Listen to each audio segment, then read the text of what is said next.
नमस्कार, आपल्या चॅनलवर तुमचे स्वागत आहे। मी आज उपवासाची थाली दाखवत आहे। थालीमध्ये माझ्या पद्धतीचे प्रकार दाखवणार आहे। साबुदाणा वडा, खिचडी, भगर, आमटी, शेंगदाण्याचे लाडू आणि उपवासाचे डोसे। आपल्याला पूर्व तयारी करायची आहे। आता आपल्याला ही उपवासाची थाली बनवायची आहे। ते उपवासाचे भगर आणि साबुदाण्याचे डोसे, बटाट्याची भाजी, शेंगदाण्याचा लाडू, साबुदाण्याची खिचडी, साबुदाण्याचे वडे आणि भगर आणि दही, शेंगदाण्याची आमटी आणि दही। त्यासाठी आपण 1 वाटी भगर आणि 1 वाटी साबुदाणा घेतला आहे। तो 4 तास भिजवायचा आहे। नंतर मिक्सर मधून काढून त्याचे डोसे करायचे। 2 वाटी साबुदाणा भिजवायचा आहे, खिचडी आणि वडे। डोश्यासाठी हे तयार आहे। भगर 4 तास भिजवलेली आहे। साबुदाणा चांगला फुललेला आहे। तो चांगला भिजण्यासाठी साबुदाण्याच्या वरती थोडंसं पाणी आलं पाहिजे, एवढं इतपत भिजवायचं। किती छान भिजलाय बघा। हा पण साबुदाणा आपला भिजून तयार आहे। बघा किती छान फुलला आहे। हे 6 बटाटे उकडून घेतलेले आहेत। खिचडीसाठी, बटाटे वड्यांसाठी व आमटीसाठी वापरायचे। भगरचा भात करण्यासाठी 1 वाटी भगर घेतलेली। मी गॅस ऑन केलेला आहे। आता भगर भाजायला घेते। मंद आचेवर भाजून घ्यायची आहे थोडीशी भगर।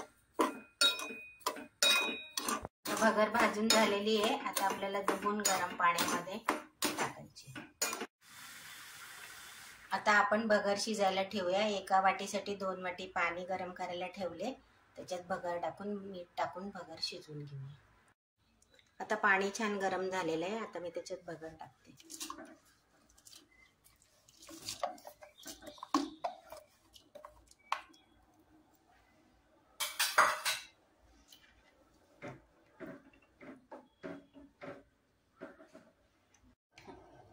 आता चवीप्रमाणे मीठ टाकूया।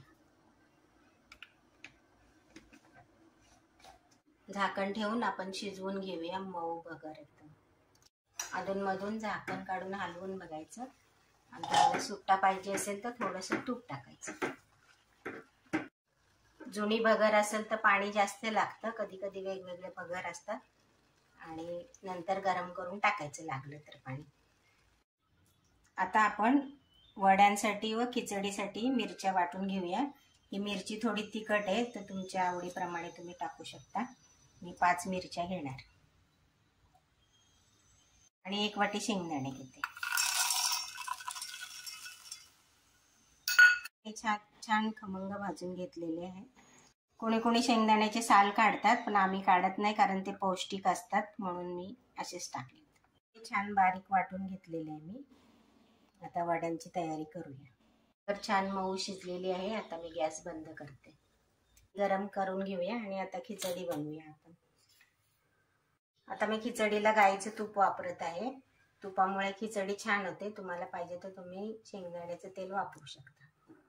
2 चमचे तूप घेतले। साठी 2 बटाटे कुस्करून घेतले। आता तुपामध्ये मी मिरची टाकते।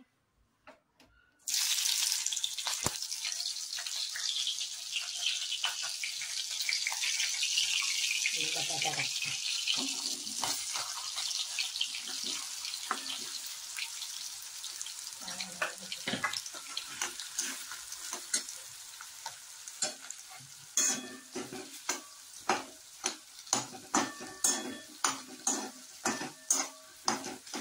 आणि मिरचीचं कूट टाकते।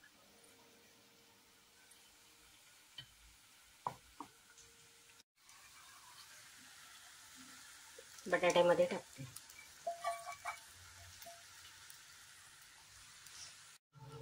चवीप्रमाणे मीठ टाकायचं।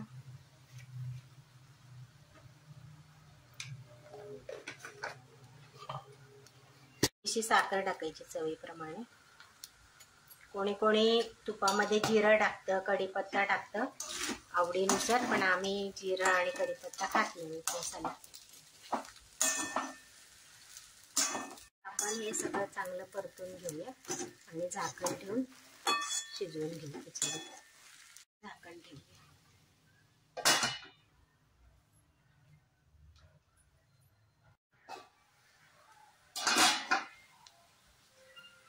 आता आपण थोडंसं हलवून घेऊया खिचडी. खिचडी झाली हे कसं समजायचं? नवीन मुलींना काय काय समजत नाही. तर हा पांढरा साबुदा आहे ना, तो कलर बदलतो साबुदाण्याचा, तेव्हा ती शिजलेली असते. 2 ते 3 मिनिटं अजून झाकून ठेवूया, वाफ आली की शिजलेली असेल मग.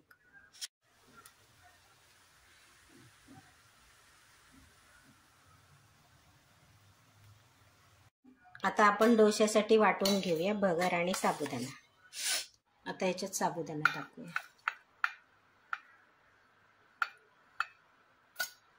आपण पाणी टाकून डोश्याचं पीठ वाटतं तसं वाटून घ्यायचं.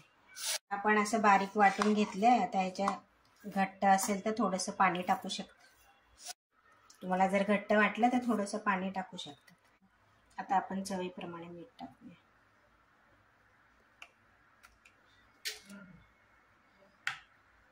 छान फेटून घेऊया, मग डोसे छान होतात.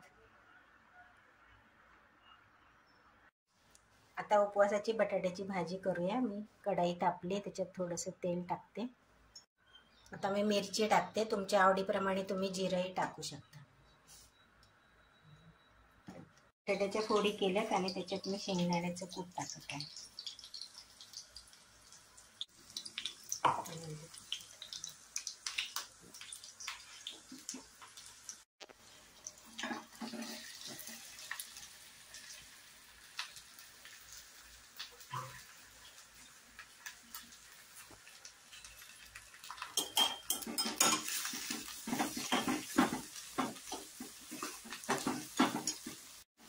छान परतून घेऊया. थोडंसं मीठ टाकूया चवीत.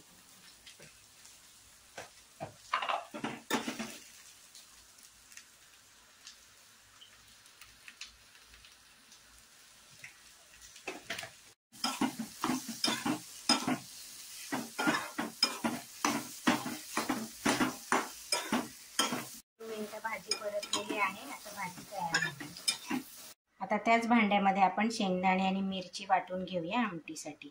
आपण टाकायची, नाही तर शेंगदाण्यामुळे मिरची वाटली जात नाही. थोडंसं पाणी टाकायचं आमटीसाठी. वाटून झालेलं आहे. याची आता आपण आमटी करूया. एवढं पातळ पाहिजे, नाही तर नंतर घट्ट होते आमटी. आता मी थोडंसं तेल टाकते. इथे पण तुम्हाला पाहिजे असेल तर तुम्ही जिरं टाकू शकता. आता याच्यात आपण एक बटाटा टाकूया परतायला.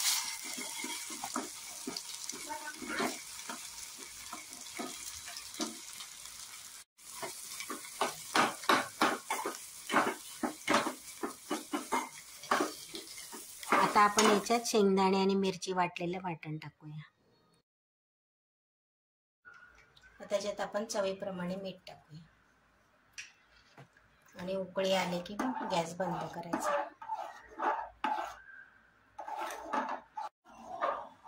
आता ह्याला चांगली उकळी आली. आता मी गॅस बंद करते. आता 1 वाटी साबुदाणा घेते. आता 2 बटाटे कुस्करून घेते. आता आपण याच्यात मिरची टाकूया. मिरची खूप तिखट आहे. हाताची आग होऊ नये म्हणून आपण एक विशेष टीप आहे, हाताला तेल लावून घ्यायचं. आता चवीप्रमाणे मीठ टाकूया. आता हे मी मिक्स करते. हाताला तेल लावल्यामुळं हाताची आग कमी होईल. आता हे छान एकजीव करून घ्यायचे, म्हणजे मग वडे छान बांधता येतात. थोडंसं तेल लावते म्हणजे हाताची आग होत नाही मिरचीमुळे आणि हाताला चिकटत पण नाही.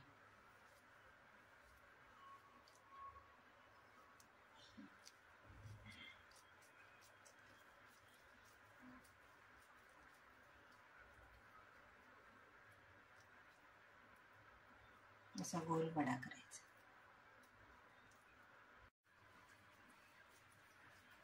तेल छान गरम झालेलं आहे. आता मी वडे टाकून घेते आणि मंद आचेवर तळते. टाकून घेते. तेल छान गरम झाले. मध्यम आचेवर तळून घ्यायचे. मंद आचेवर ठेवलं तर तेल पितं. आता हे पलटून घेऊया आपण. थोडा लालसर कलर आला.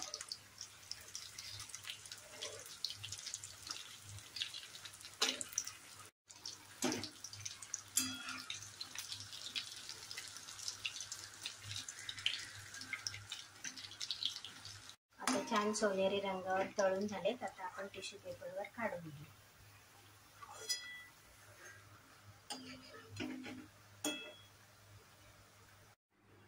हे बटाट्याचे पापड आहेत, घरगुती घरी केलेले, ते तळून घेते.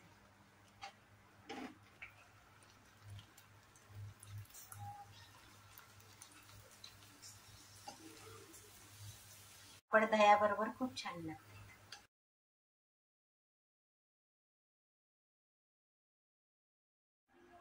आता डोश्यासाठी तवा गरम करत ठेवला आणि आता थोडंसं तेल लावलं. तवा छान गरम झालाय. आता आपण डोसे करून घेऊया.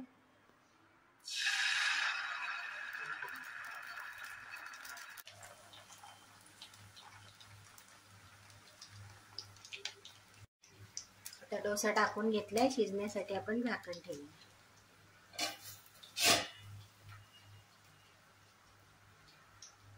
2 ते 3 मिनिटानंतर झाकण काढून बघू झाला का डोसा.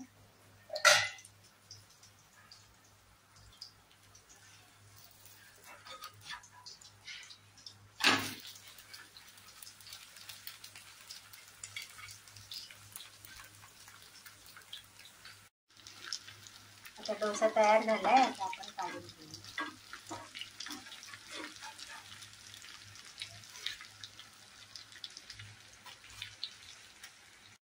आता आपण लाडू बनवूया. 1 वाटी शेंगदाणे, 1 वाटी गूळ. आमच्या जावयांची बार्शीला फॅक्टरी आहे गुळाची. तिथं गुळ पावडर तयार होते, ती नॉन केमिकल आहे. आता शेंगदाणे बारीक करून घेते. आता ह्याच्यात गुळ पावडर टाकते. ही गुळ पावडर अतिशय गोड आहे चवीला आणि नॉन केमिकल पण आहे. आम्ही चहाला हीच गुळ पावडर वापरतो. शिऱ्याला, पुरणपोळीला साखर बिलकुल वापरत नाही. आता एका भांड्यात काढूया आणि याचे लाडू वळूया. गुळ पावडरचा कलर छान आहे म्हणून लाडूला पण कलर छान येईल.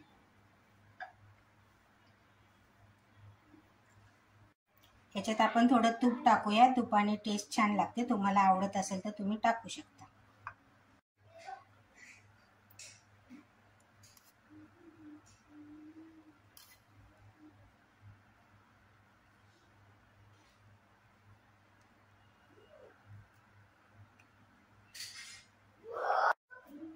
आता असे लाडू करून घेऊया आपण.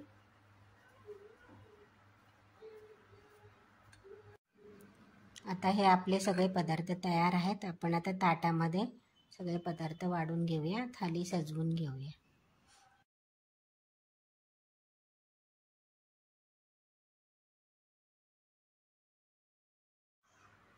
आता ही आपली उपवासाची थाली तयार झाली आहे. एकादशीच्या दिवशी आपण आवडीने सगळे पदार्थ करतो. मन आहे की एकादशी आणि दुप्पट खाशी. हा माझा पहिलाच व्हिडिओ आहे. काही चुकलं असेल, काय राहिलं असेल तर समजून. ही रेसिपी नक्की ट्राय करा आणि व्हिडिओ बघितल्याबद्दल धन्यवाद.